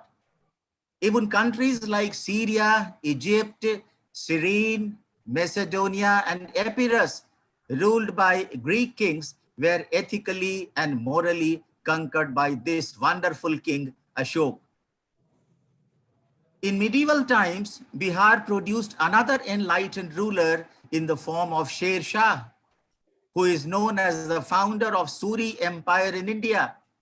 A brilliant strategist, Sher Shah proved himself as a gifted administrator as well as a capable general. His reorganization of the empire laid the foundations for the later Mughal emperors. Known for the introduction of postal system in the country, he introduced a currency which is regarded as the precursor of Indian rupee. Nalanda and Vikramshila have given Bihar a unique identity. Nalanda was one of the greatest centers of learning in the world from the 5th century AD to 1200 AD.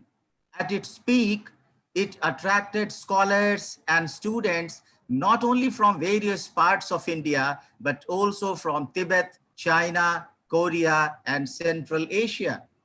It is now a World Heritage Site, and a new Nalanda University has been established at this site. Another important center of learning in Bihar was Vikramshila near Bhagalpur. Founded by Dharmapal, the Pal ruler of Bihar and Bengal, Vikramshila produced eminent scholars who were often invited by foreign countries to spread Buddhist learning, culture, and religion. The most famous among all was Atish Deepankar, the founder of the Sarma traditions of Tibetan Buddhism. The land of Bihar has given birth to two major religions of the world, Buddhism and Jainism. It was at Bodh Gaya in Bihar that Gautam Buddha attained enlightenment under what came to be known as Bodhi tree. The Mahabodhi temple built around it is a UNESCO World Heritage Site and is regarded as the holiest for Buddhists all over the world.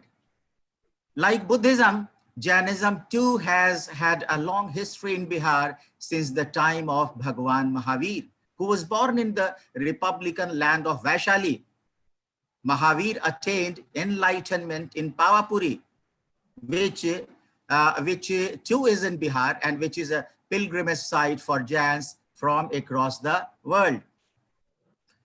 Like Buddhism and Jainism, Bihar also played a great role in the development of Vaishnavism. as the story goes, Lord Vishnu killed a demon named Gayasur in Gaya, which is an important city of Bihar. The site is marked by the footprint of Lord Vishnu, around which exists a magnificent temple named Vishnupad Temple. Though the exact origin of this temple is not known, it is believed that Ahilya Bai Holkar, the Queen of Indore, had the present octagon built in 1787. The contribution of ancient Bihar in the field of art is magnanimous. I shall refer to Mauryan art, which is available mostly in the form of sculpture. The most significant remains include the remains of the royal palace at Patliputra, the capital of Bihar, Patna, the Bodhi Mandal or the altar resting on 4 pillars at Bodh Gaya, the rock-cut Chaitya halls in the Barabar caves near Gaya.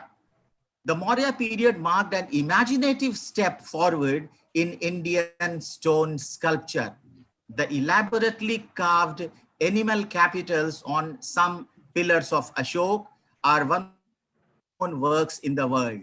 And the finest of all, of course, located outside Bihar in Sarnath, is the lion capital, which is now the national emblem of India. Similarly, the Pal art of Bihar and Bengal, the sculptures of the Pal artists are so delicate and beautiful that I call them poetry in stones. Bihar produced such luminaries as Kautilya and Aryabhat. Kautilya, who is also known as Chanakya and Vishnugupta, is credited for having played a very important role in the establishment of the Mauryan Empire. Kautilya's ancient Indian political treatise, the Arthashastra, is considered a precursor to classical economics. Aryabhat, who is regarded as the earliest Indian mathematician and astronomer, was born in Kusumpur, an old name of Patna. Aryabhat discovered the value of pi and used 0 in the decimal system. He also correctly believed that planets and moons shine by reflected sunlight and stars appear to be moving because of Earth's rotation. Bihar played an important role in India's freedom struggle. I shall first refer to Kunwar Singh, who was the chief organizer of the revolt of 1857 in Bihar. At the age of 80, he led a select band of armed soldiers against the company's troops. He was assisted by his brother Amar Singh and his commander-in-chief Hare Krishna Singh. During the revolt, while crossing over the Ganges, a bullet of Douglas Army hit the left wrist of Kunwar Singh, who felt that his hand had become useless due to the bullet shot. He therefore drew his sword and cut off his left hand near the elbow and offered it to the Ganges. Such was the spirit of sacrifice of Kunwar Singh for the country. I shall now speak about Gandhi's first satyagraha after his return from South Africa, which he experimented in Motihari, a place in Bihar in the Champaran district. Champaran is therefore rightly called the starting point of India's freedom movement launched by Gandhi.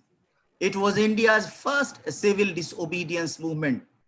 The Champaran movement in 1917 proved to be a turning point in his life because he realized his own power. The movement emboldened the peasants and they got to know their rights. Gandhi made the British realize that Indians had the courage to oppose injustice. The episode gave Gandhi a clear direction to launch the freedom struggle. Bihar has been the land of a number of freedom fighters such as Dr. Rajendra Prasad, Sachidanand Sinha, Jayaprakash Narayan, Shri Krishna Singh, Shri Anugrah Narayan Singh, to name a few. We all know Rajendra Prasad, the first president of India, who was born in Jiradei in Chhapra. After independence in 1947, Rajendra Prasad was elected President of the Constituent Assembly of India, which prepared the Indian Constitution. Sachidanand Sinha too belonged to Bihar. He was a great lawyer, parliamentarian, and a journalist. In December 1946, after the first Constituent Assembly election, the first meeting of the Constituent Assembly was held under the chairmanship of Sachidanand Sinha. Jayaprakash Narayan, known for his role in Quit India movement in 1942 and his Sampurna Kranti movement in 1970s, Sri Krishna Si and Anugrah Narayan Si too played an important role in India's freedom struggle and in the making of modern Bihar. Bihar has been in the forefront of peasant movement since early times. I am reminded of Swami Sahajanand Saraswati, who was a great nationalist and a peasant leader. Although born in Gazipur in Uttar Pradesh, his social and political activities focused mostly on Bihar. In 1936, he was elected first president of the All India Kisan Sabha, which included such stalwarts like N.G. Ranga and E.M.S. Namboodiripad. Bihar has a very rich cultural heritage. I shall first speak about Patna School of Painting, or Patna Kalam as it is popularly known. The Patna School was an offshoot of Mughal miniature school of painting. But while the Mughal style depicted only royalty and court scenes, the Patna artists painted scenes of daily life, festivals, and markets. The Patna School of Painting formed the basis for the formation of the Patna School under the leadership of Radha Mohan. The school is an important center of fine arts in Bihar. It is in Patna. Mithila or Madhubani painting is another style of painting practiced in the Mithila region of Bihar. This painting is characterized by its eye-catching geometrical patterns. This painting mostly depicts people and their association with nature. It has played a key role in the conservation of forests in the Mithila region. The trees are adorned with forms of gods and other religious images such as Radha Krishna, Ram, Sita from the Ramayana and the Mahabharata. Bihar is associated with a few festivals which are celebrated exclusively here. One such festival is Chhath, which is quite ancient and a major festival of Bihar. It is the worship of sun god. It is considered so important by the people of Bihar that wherever the people of Bihar have migrated, they have taken with them the tradition of Chhath. Another important festival of Bihar is the Pitri Paksh Mela or festival. Pilgrims from all corners of the country visit Gaya for this festival to pay homage to their ancestors. This is considered compulsory by the Hindus to ensure that the soul of their ancestors go to heaven. Bihar has contributed a lot to Indian classical music. It has produced musicians like Ustad Bismillah Khan and Dhrupad singers like the Malliks of Darbhanga Gharana and the Mishras of Betia Gharana, along with poets like Vidyapati Thakur, who contributed to Mathili music.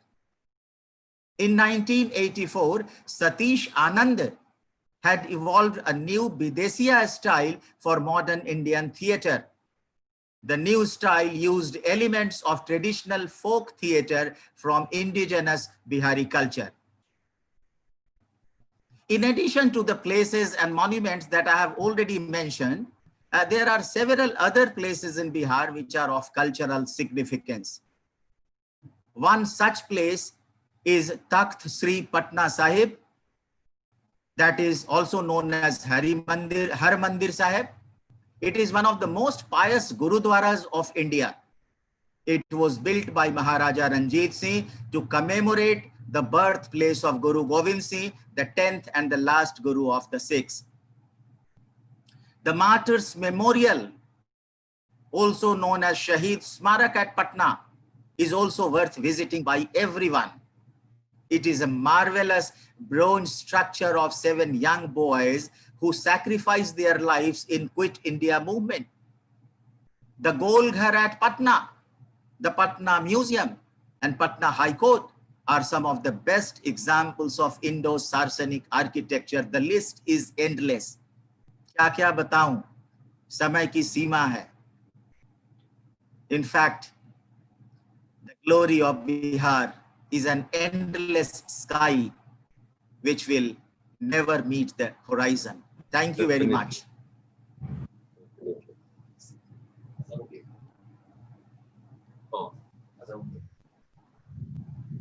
Thank you very much, Professor Piyush Kamal Sinha, sir. Mr. Rakesh, let me intervene. Okay. Yes. Okay, sir, please. Before the final part, which is the vote of thanks, principal, while he was giving his address, his video could not be there. So in order to compensate that, let him do a short message before the vote of thanks. Okay? I got it, sir. Yes. Yes, sir. Now I thank people of the college do a short message before the vote of thanks, because at the time when he addressed his welcome speech, his video could not be there. So all right, sir. All right. That, let him do a short message. Okay. Okay, I got it, sir. Sir, please let me Yes. thank Professor Piyush Kamal Sinha, sir. Yes, definitely. So, Professor Piyush Kamal Sinha, sir, I think your speech on the culture and history of Bihar, it has been very thorough, interesting, full of information, and the way you presented, it was something one of its kind. We all enjoyed very much. Thank you so much for presenting our culture in such an excellent way, sir. Thank you very much, Professor Piyush Kamal Sinha, sir. Over to you. Thank you. Thank you. Thank you.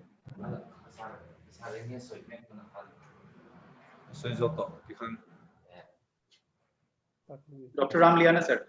Yes. Over to you. Yes. Yeah. Over to the principal. Let us invite the principal to deliver a short message. And this short message will be followed by the vote of thanks from the Magadh University. Okay. Please start, Professor Lalsangpuii. Today, we are very happy that we can organize this webinar together with Magadh University, Bihar. It was interesting.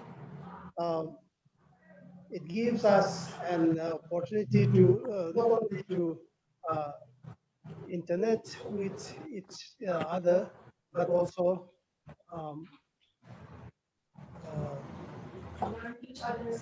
learn each other, culture and tradition and language better. I hope this will make us a better Indian and give us unified peace. Thank you. Okay. That much. Over to Mr. Rakesh. Thank you, Principal Sir. Thank you so much. And we will be meeting again in the months to come, because this is a year-drawn process, and we have to do collaborations in the days to come. Thank you very much, sir, for your cooperation and guidance. Thank you, sir.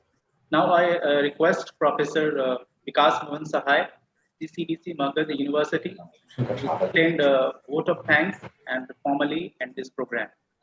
Professor Vikas Mohan Sahai.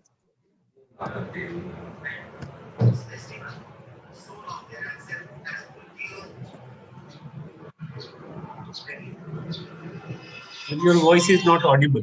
Sorry, sir, you are not audible, sir. Sir, please unmute your mic, sir. Professor Sahai, sir, please unmute your mic. Is it audible? Now, yeah, Yes. yeah, it's okay. Please go. Please go ahead, sir. Thank you, Rakesh and Dr. Ramliana. Honorable Vice Chancellor, Magadh University, Professor Rajendra Prasad, Professor C. Lalsangpuii, the Principal of Aizawl West College, Professor Vibhuti Narayan Singh, Honorable Pro Vice Chancellor of Magadh University, Professor P.L. Ramliana, Dr.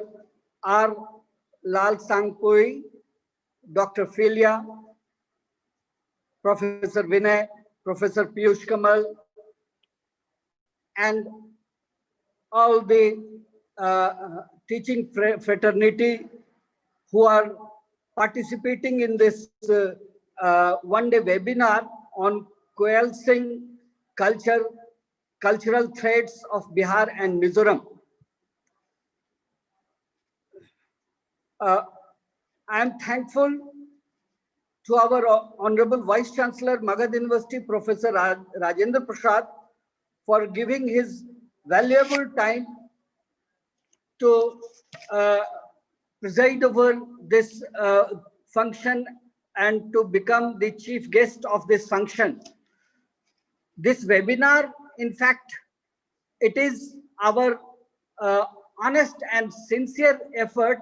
It was to bring the two cultures close to each other, Bihar and Mizoram. Of course, the Northeast state, the entry of this state, it just passes through Chicken Neck, and of course, this webinar has made the students of the two organizations, the two institutions, reach nearer to each other. Of course, you know, it's our Vice Chancellor who just who is a constant motivator for us, and we are very fortunate that he has made this university vibrant after a very long gap. Even in COVID-19, the university, it is constantly progressing, and I feel fortunate. The university is fortunate that even during this pandemic, the university's progress, it didn't hinder, and COVID-19 just it was of course in another sense it made us very active on just from information technology point of view. I am thankful to Professor Vibhuti Narayan Singh, who just who accepted the invitation of Ek Bharat Shresth Bharat. I am personally overwhelmed by the response. The principal, Professor C. Lalsangpuii, Government Aizawl West College, who at the initial level of, who was very enthusiastic at the initial level of preparation.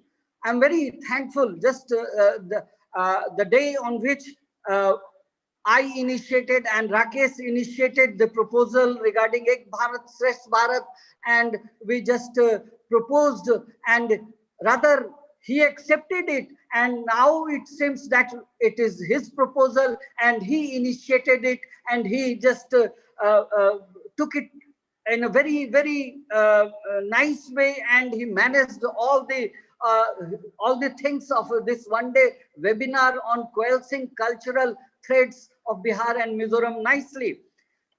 I extend my thanks to Dr. P. Ramliana, who played a major role as nodal officer of Government Aizawl West College in pairing this program under Ek Bharat Shresth Bharat.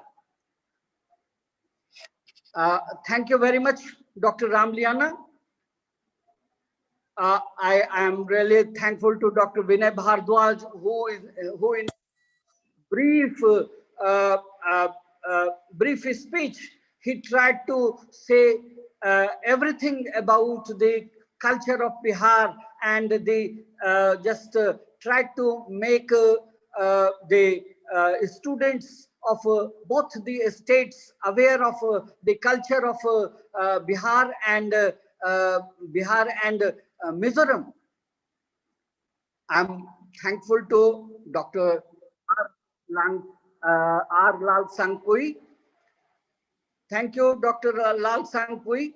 You started your presentation with two highly beautiful and picturesque clippings. You made us aware of geographical and historical heritage as well as festival of Mizoram. It is really amazing for us to see a shop without shopkeeper. Really, we can't imagine it in this area. So we can just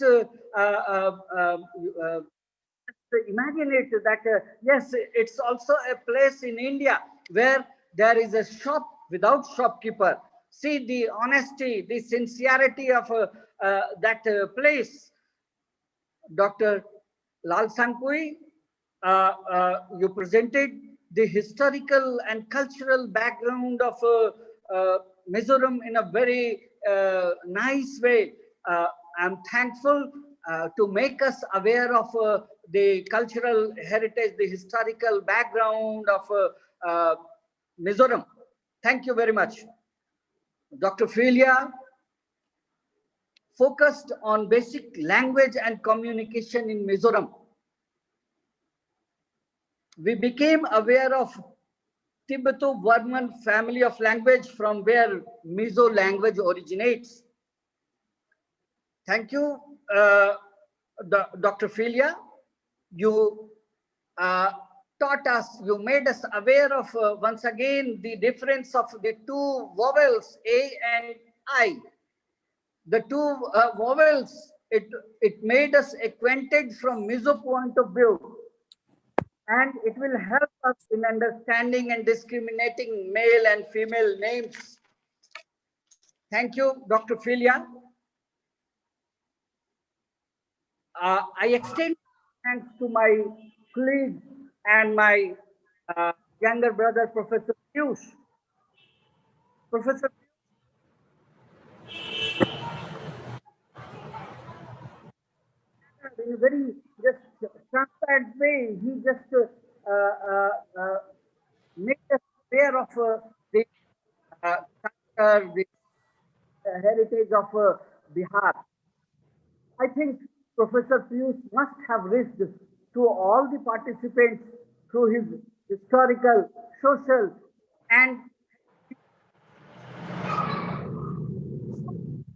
Buddhism, Jainism, Vaishnavism. Along with it, he just think of the Parar, Irshad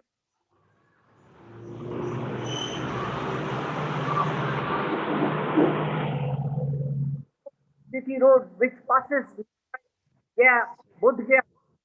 It is named on, of course, on Sher Shah Suri, and just nearby there is a place named Sher Ghati, and it was the place which from Sher Ghati to Rohtas, it was known for Sher Shah Suri's rule.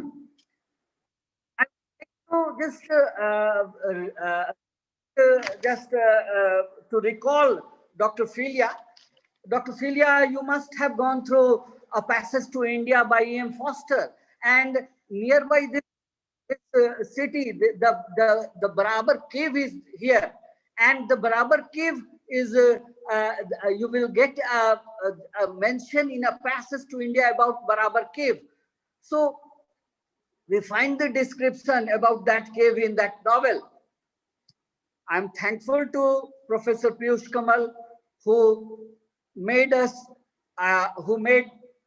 the students of Mizoram and the students of this region aware of literature, festivals, theater, and culture of Bihar. I think this webinar, it must have helped to bring the two states nearer to each other. Of course, due to COVID-19, the physical presence is not possible, but I invite of Magadh University to the students, to the teachers of government Aizawl West College, so that they come here and they visit this place. I invite all of you after COVID-19. You are most welcome to this university, and we will feel privileged. We will feel just elevated if you come here, because you know it's a very the culture of Bihar is it's of hospitality. We are hospitable, and we want to show our hospitality through this, and we welcome all of you after the COVID-19.